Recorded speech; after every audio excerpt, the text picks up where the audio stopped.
Hi there, this is Crystal, and I'm back with a traveler's notebook layout using the Big and Small kit designed by Brandi Kincaid for Feed Your Craft.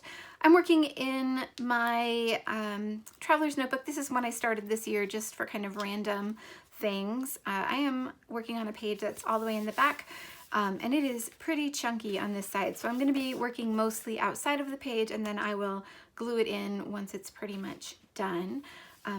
I have what's left of the kit. I just stored it in this little container. I think that's actually what the stamp came in because I moved the stamp into this pocket.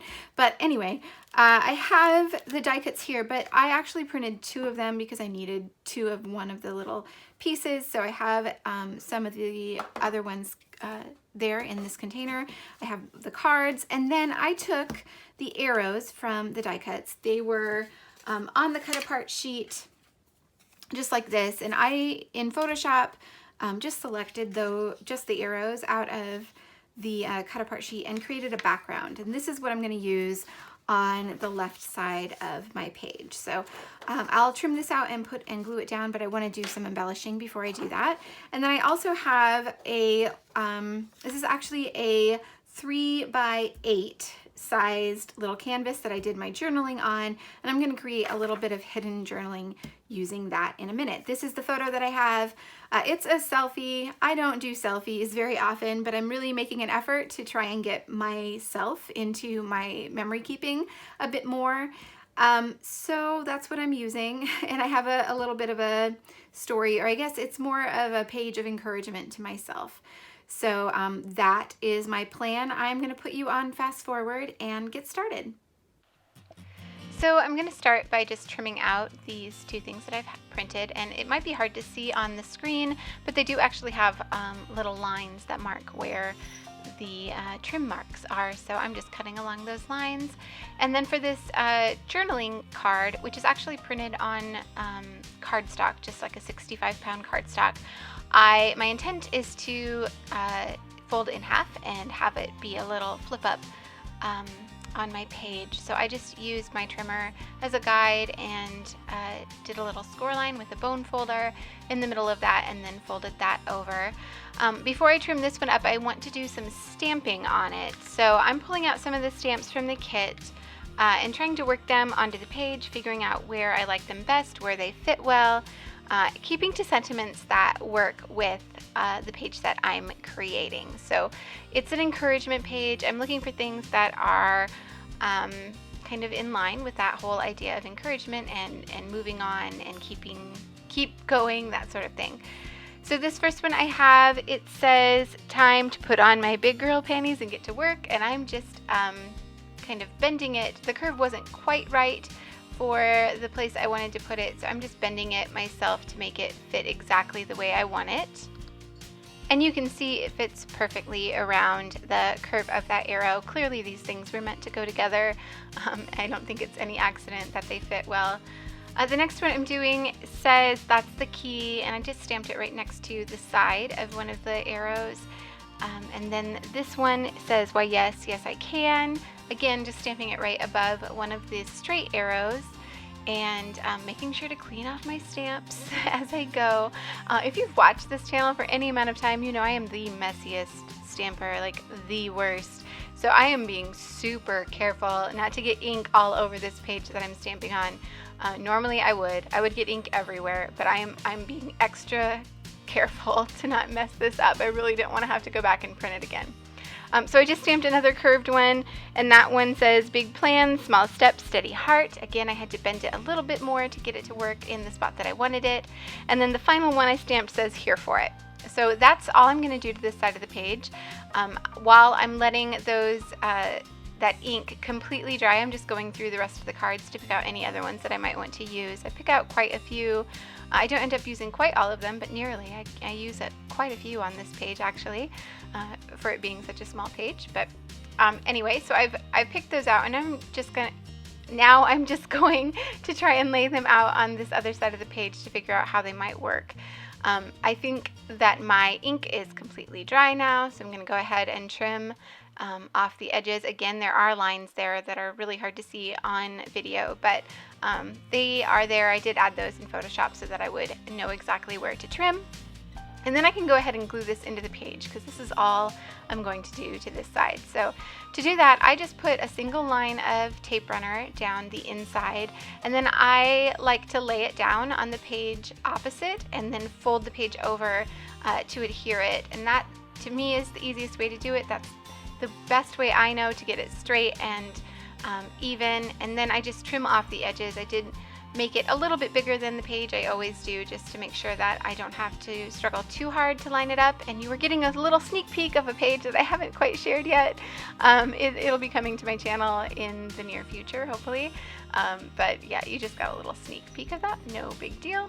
And now I'm going to work on the final layout for this other side of the page. So I really like that striped, kind of angled striped card that's in the background. I know I want to use that. But of course it's a 4x6 card, it doesn't fit, and I wasn't intending to use it from the beginning, or I could have stretched it in Photoshop again and made it fit the full page, but I didn't do that, and I, again, don't want to have to go back and print anything else. So I'm going to make it work. I'm going to add it to the bottom of the page, and then I just added my photo there to the top flap of my hidden journaling. I just adhered it right to the top and then trimmed off the excess. And now I'm looking for a little tab that will kind of make it obvious that there is something to lift up there. So I just used one of the labels from the cut apart sheet, and I'm going to add one of the little word strips that's also from the cut apart sheet to the top of it.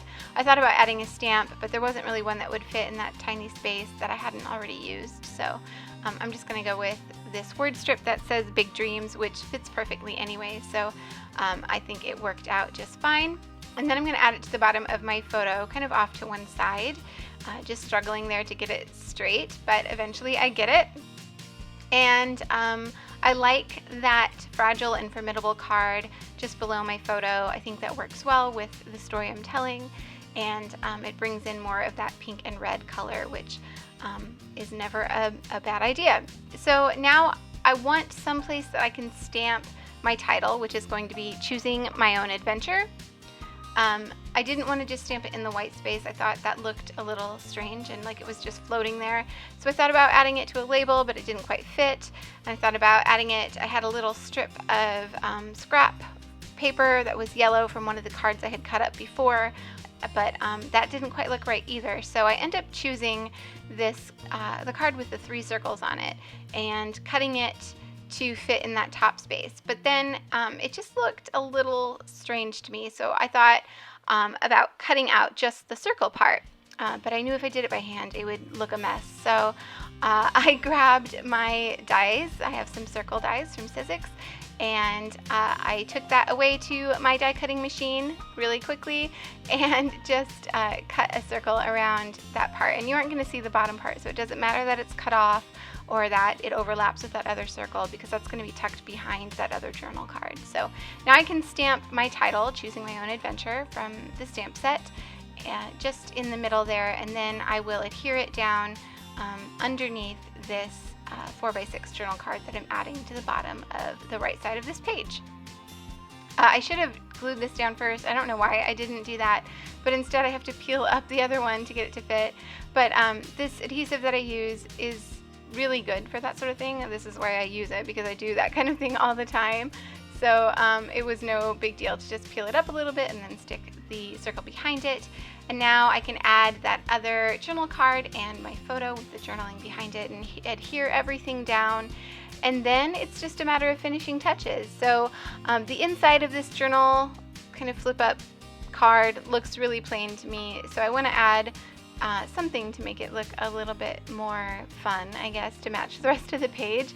So I decided to add 3 stamps, and I am repeating I think 2 of them from the other side. So I used Why Yes, Yes I Can, and then Putting My Worry Away, and then finally Here For It at the bottom. It still looked a little bit plain to me, so I'm thinking about what else I can add.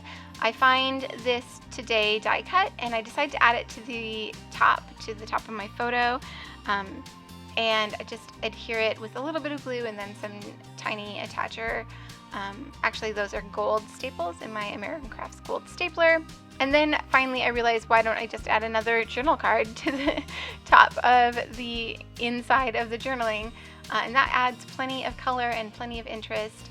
And then I just add another one of those word strips right above where my journaling is, and that's going to be it. So there are lots of close-up photos coming up. This kit is actually sold out now, but the digital version is still available. So you can do everything I've done here with the digital kit. You just have to print those cards yourself. Otherwise, everything that is here comes in the digital version. So I will be sure to link that down below. You can go pick it up if you haven't already, and be sure to check out all the other amazing things that are in the Feed Your Craft shop while you're there. Thanks so much for watching, and I will see you all back here soon.